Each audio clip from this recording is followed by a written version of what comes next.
Assalamualaikum warahmatullahi wabarakatuh. Innal hamdalillah nahmaduhu wa nasta'inu wa nastaghfiruh wa na'udzu billahi min syururi anfusina wa min sayyiati a'malina. May yahdihillahu fala mudhillalah wa may yudlil fala hadiyalah. Asyhadu an la ilaha illallah wahdahu la syarikalah wa asyhadu anna Muhammadan abduhu wa rasuluh. Allahumma salli wa sallim wa barik ala hadzal nabiyil karim wa ala alihi wa sahbihi ajma'in, amma ba'd.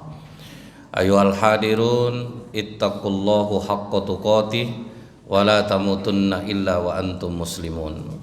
Qala Allah ta'ala bil Qur'anil karim, na'udzu billahi samiil alim minasy syaithanir rajim. Bismillahirrahmanirrahim.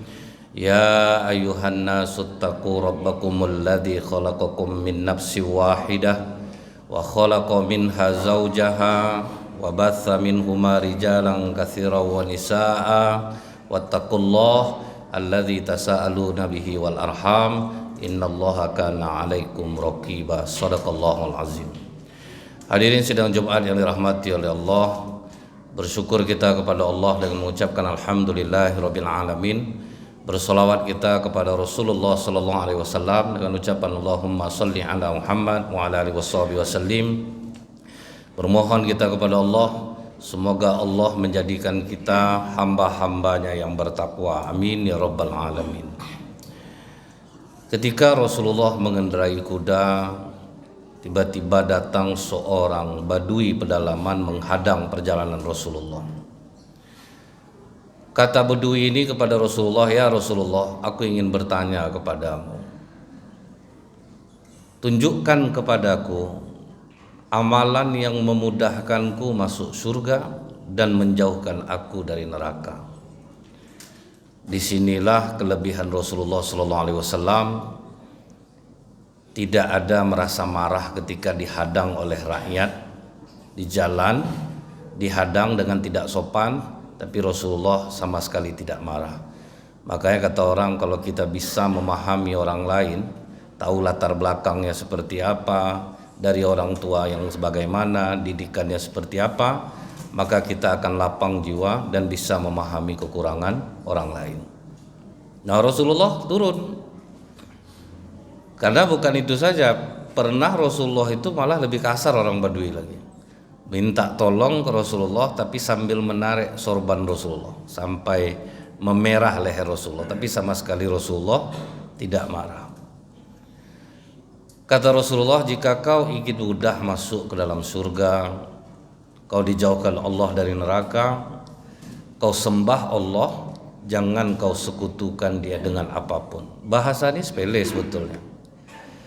Kita mungkin merasa kita tidak ada menyekutukan Allah, padahal kadang kita sengaja zikir supaya jebol tender, itu sudah menjual harga yang murah. Nah, jadi saking berharapnya dengan dunia, akhirnya kita zikir supaya bisa jadi dipilih orang.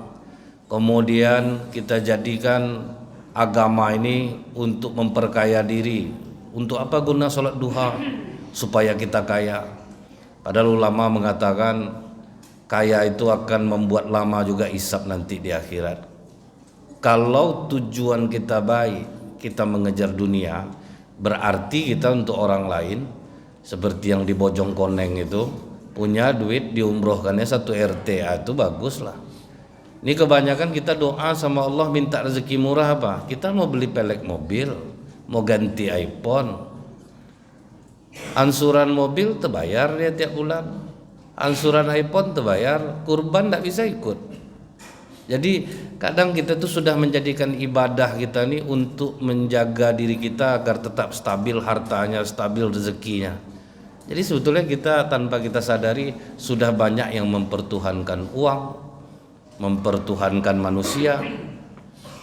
Kadang tak tanggunglah takut kita sama manusia lagi daripada kepada Allah. Jadi sebetulnya kata-kata yang sepele tadi itu memang sudah banyak kita mungkin yang melanggarnya tanpa kita sadari.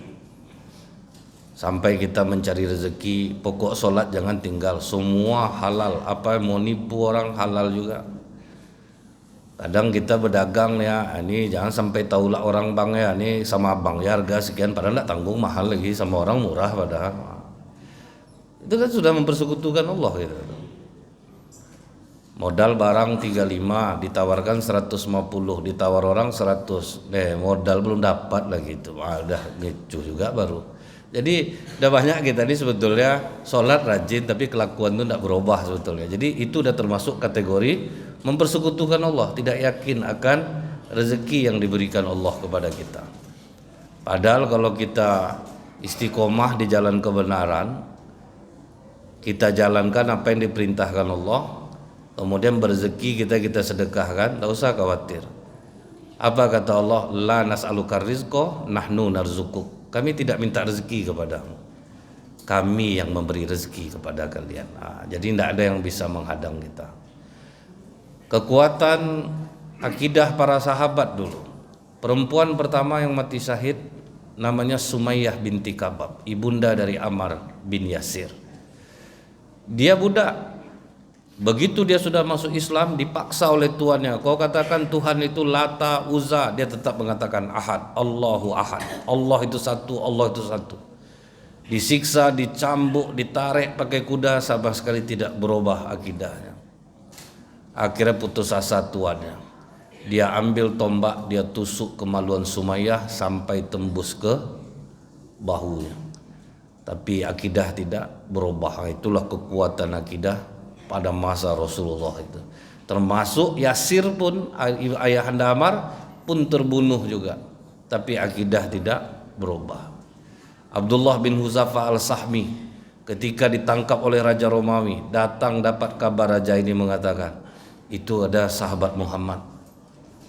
Apa kata Raja Romawi waktu itu? Kau tinggalkan agama Muhammad, separuh kerajaan aku ini ambil untuk kau.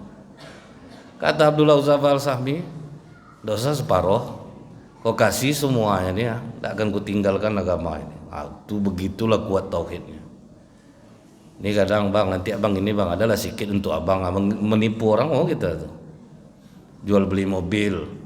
Nanti pergi hubungi pembeli, datang orang nih, pokoknya kau cari pembeli mobil ini laku sekian, nanti ambil untuk kau 2 juta.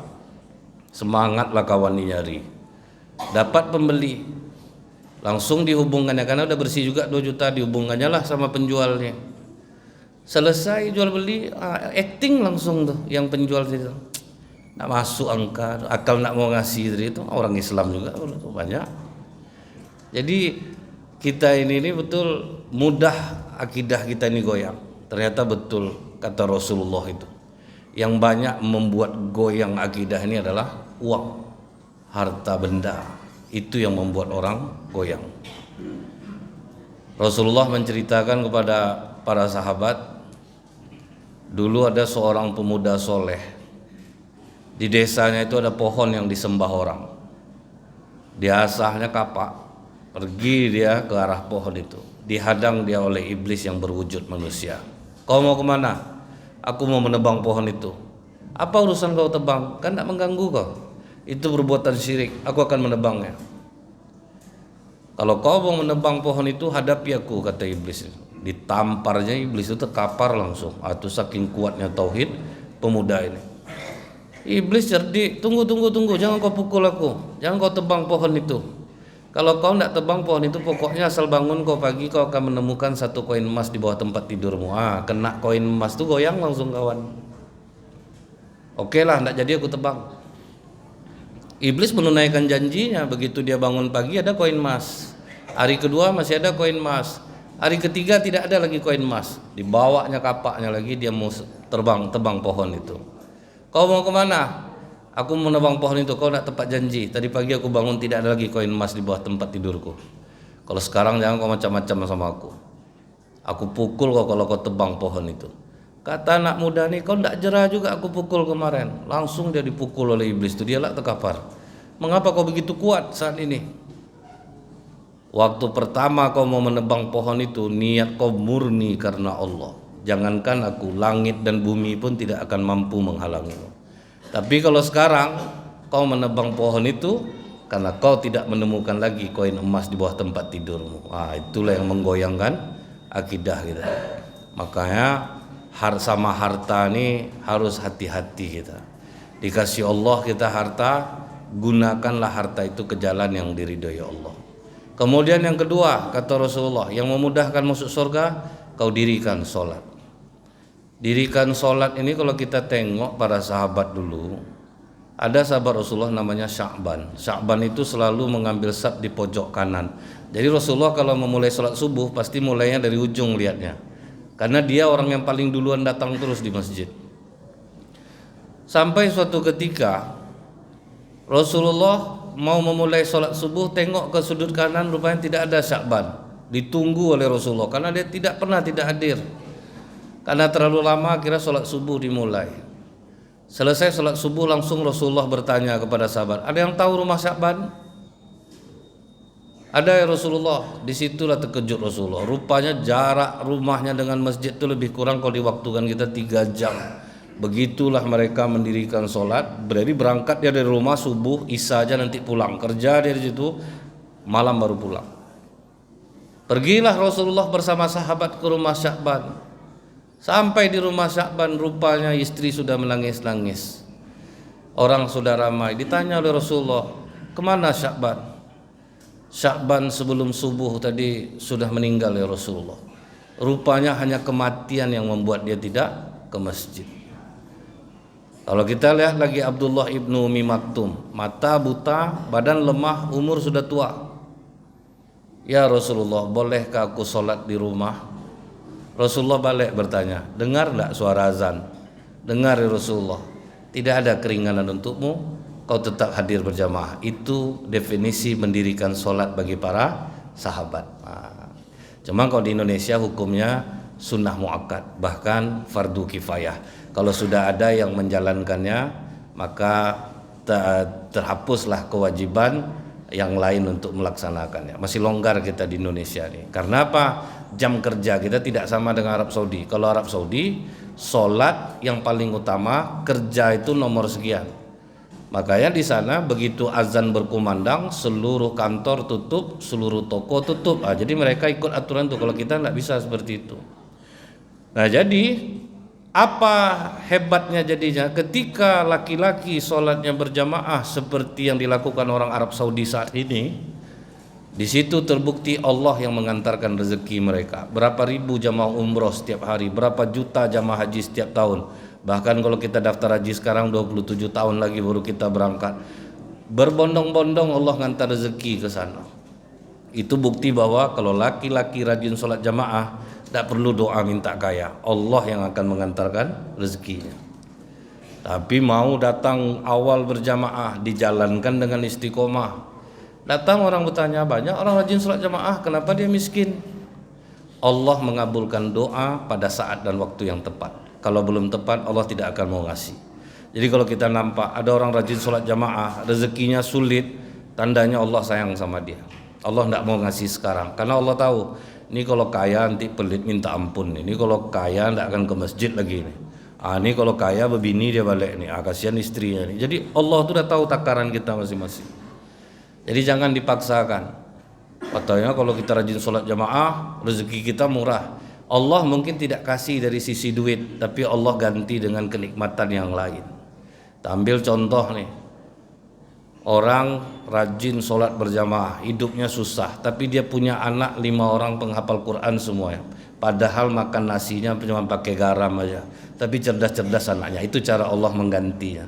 Cuma kadang kita tuh tidak sadar aja, padahal udah banyak kebahagiaan lain yang diganti Allah ke kita, tapi kita tidak sadar.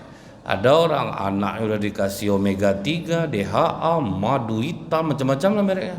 Udah lisui bodoh lah lagi kadang-kadang. Jadi kita tidak bisa itu kita jadikan patokan. Kaya dalam Islam ini bukan hanya dari sisi materi saja. Nah, tapi siapapun yang menjalankan hal seperti ini, keajaibannya pasti akan sama.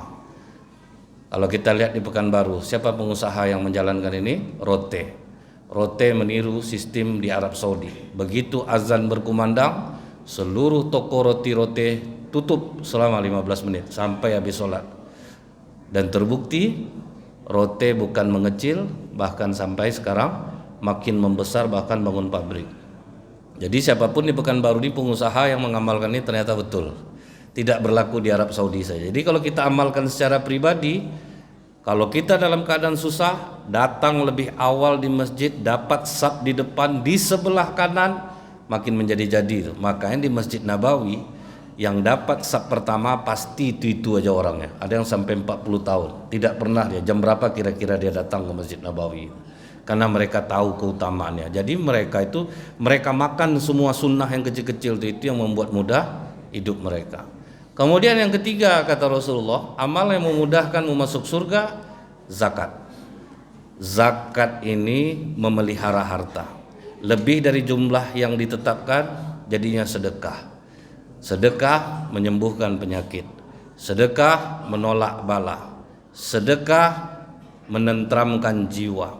Sedekah melembutkan hati. Sedekah mencegah dari kematian yang sia-sia. Jadi kalau orang menjalankan hal ini tidak pernah lepas dari Al-Quran. Setiap kalimat aqimis sholah pasti di sebelahnya wa atu zakah.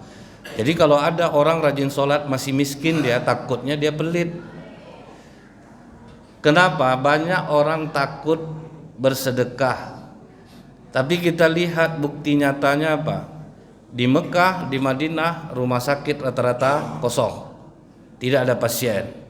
Banyak dokter yang mengundurkan diri, perawatnya tidur-tidur aja rumah sakit, sepi. Ditanya kepada mereka, apa kalian sini tidak ada yang sakit? Ada. Kami kalau sakit, kami yakin dengan apa yang dikatakan Rasulullah, sembuhkan penyakitmu dengan sedekah. Jadi kalau kami sakit, kami sedekah aja lebih besar daripada biasanya. Pekanbaru, rumah sakit Safira dari kecil sampai sebesar itu sekarang. Rumah sakit Awal Bro sudah 3. Bukan orang Pekanbaru tidak mau sedekah, tidak imbang. Pendapatan besar, sedekahnya kecil, tapi merasa besar. Nah itulah faktornya tuh. Karena terbukti siapapun yang mengamalkan di Pekanbaru ini, dia sakit, sedekah dia lebih besar daripada biasanya, rata-rata keajaibannya sama. Ada kesembuhan ekstra yang diberikan Allah kepada orang yang mau bersedekah besar. Macam kurban ini bukan kecil angkanya, 2,7. Kalaupun tidak ada kita paksakanlah. Bayangkan kapan mau dihapus dosa-dosa kita sebanyak jumlah bulu yang ada di ternak itu. Kapan lagi kita diampuni dosa dari tetes darah yang pertama sampai yang terakhir. Dosa kita banyak, susah terhapusnya dengan solat-solat kita, zikir-zikir kita. Itulah salah satu caranya. Maka ketika ditanya sahabat kepada Rasulullah, ada enggak amal yang bisa menyaingi amalan kurban ini? Kata Rasulullah, tidak ada. Kecuali kau keluar dari rumahmu, kau bawa seluruh hartamu, kau berperang di jalan Allah, mati syahid kau, baru imbang pahalanya dengan kurban. Jadi tidak bisa digantikan dengan sedekah. Ini ada duit 27 nih, aku sedekah aja lah, tidak akan bisa menembus lebihnya daripada ikut berkurban. Makanya kalaupun tidak ada paksakanlah. Iblis ini dia cerdik dia. Padahal kita tahu kalau berani kita di jalan Allah ini, makin sulit keadaan kita, semakin besar pula cepat Allah menolong kita. Tapi kita ditakut-takutkan oleh iblis. Nggak usah ikut korban lagi. Ini anak mau masuk sekolah. Ini ditakut-takut aja kita. Padahal sedekah yang paling hebat di saat kita miskin dan sangat menginginkan kekayaan. Banyak orang bilang nanti kami buat macam itu nanti hancur hidup kami nanti. Tidak akan mungkin Allah berbohong. Itu aja yang harus kita pegang. Tidak mungkin Allah berbohong. Nah setelah itu yang terakhir kata Rasulullah, kau pelihara hubungan kekerabatan.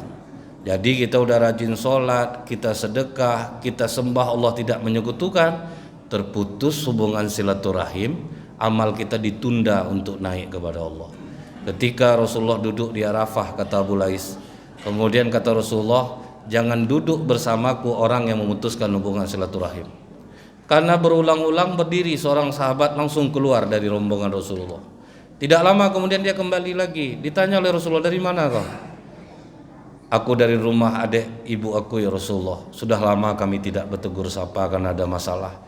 Karena kau mengatakan tidak boleh duduk bersamamu orang yang memutuskan silaturahim. Aku pergi ke rumahnya. Aku minta maaf kepadanya. Aku katakan Rasulullah melarang orang duduk bersama orang memutuskan silaturahim. Bibi aku pun langsung mohon ampun kepada Allah untuk dirinya dan diriku ya Rasulullah.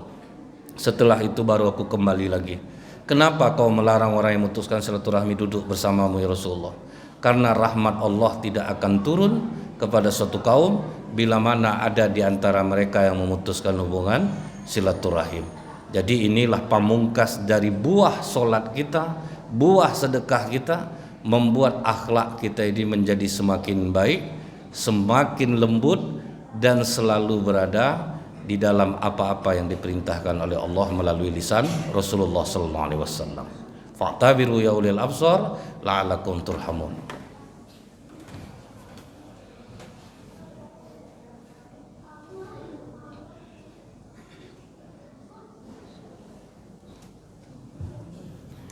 Alhamdulillahilladzi wa huwal ghafurul wadud dzul arsyil majid fa'alu lima yurid.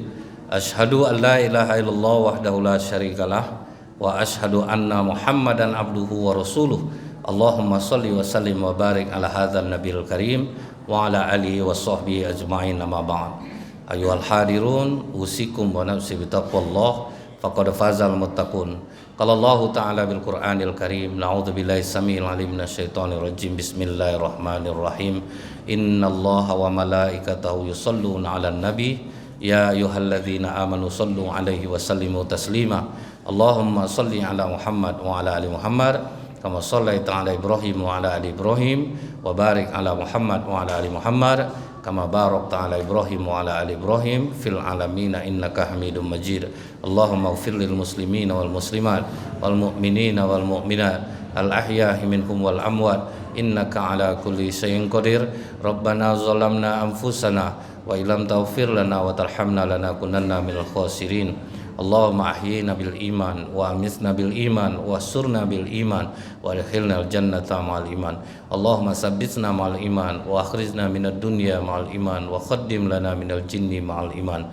Ibadallah, innallaha ya'muru bil 'adli wal ihsan wa ita'i dzil qurba wa yanha 'anil fahsya'i wal munkar wal baghi ya'izukum la'allakum tadhakkarun wa la dzikrullahi akbar.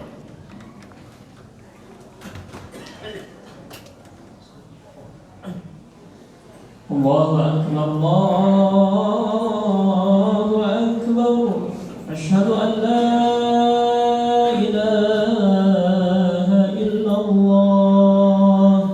Asyhadu anna Muhammadar Rasulullah. Hayya 'alas salah, hayya 'alal falah.